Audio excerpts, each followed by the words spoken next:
ঢাকা ৫ আসন যাত্রাবাড়ির ড্যামরা আসন ঘিরে সোমবার দুপুর থেকেই হঠাৎই উত্তাল হয়ে ওঠে সামাজিক যোগাযোগ মাধ্যম। জনপ্রিয় ইসলামী বক্তা ডক্টর মিজানুর রহমান আজহারী নাকি বাংলাদেশ জামাত ইসলামীর মনোনয়ন পেয়েছেন, এমন খবর মুহূর্তেই আগুনের মতো ছড়িয়ে পড়ে ফেসবুক, টিকটক ও এক্সে। অনেকে অভিনন্দন জানিয়ে পোস্ট দিতে শুরু করেন, কেউ কেউ আবার সংসদে আজহারী স্লোগানে লাইভ করেও ফেলেন। কিন্তু বিকেলের আগেই পুরো ঘটনাকে গুজব হিসেবে উড়িয়ে দিল জামাতে ইসলামীর কেন্দ্রীয় নেতৃত্ব। জামাতের জরুরি ঘোষণা সবই ভিত্তিহীন, প্রার্থী পরিবর্তন হয়নি।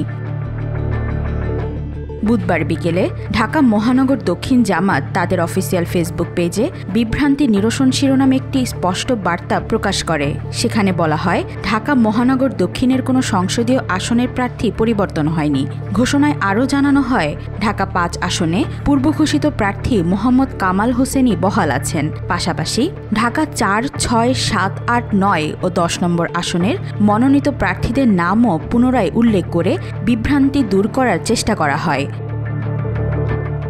কেন্দ্রীয় নেতার কঠোর সতর্কতা, আজহারীর মনোনয়ন এমনটি হওয়ার কোনো সম্ভাবনাই নেই। জামাত ইসলামী সহকারী সেক্রেটারি জেনারেল ও দলটির মিডিয়া বিভাগের প্রধান এহসান মাহমুদ জুবায়ের আরও কঠোর ভাষায় ঘটনাটিকে গুজব উল্লেখ করে বলেন, মিজানুর রহমান আজহারীকে জামাতের মনোনয়ন দেওয়ার খবরটি সম্পূর্ণ ভুয়া, এমনটি হওয়ার কোনো সম্ভাবনাও নেই।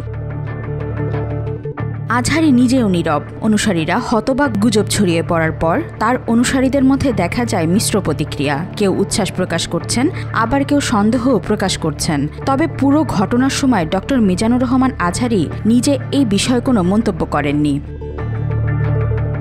ওয়াহিদা পারভীন, আজকাল।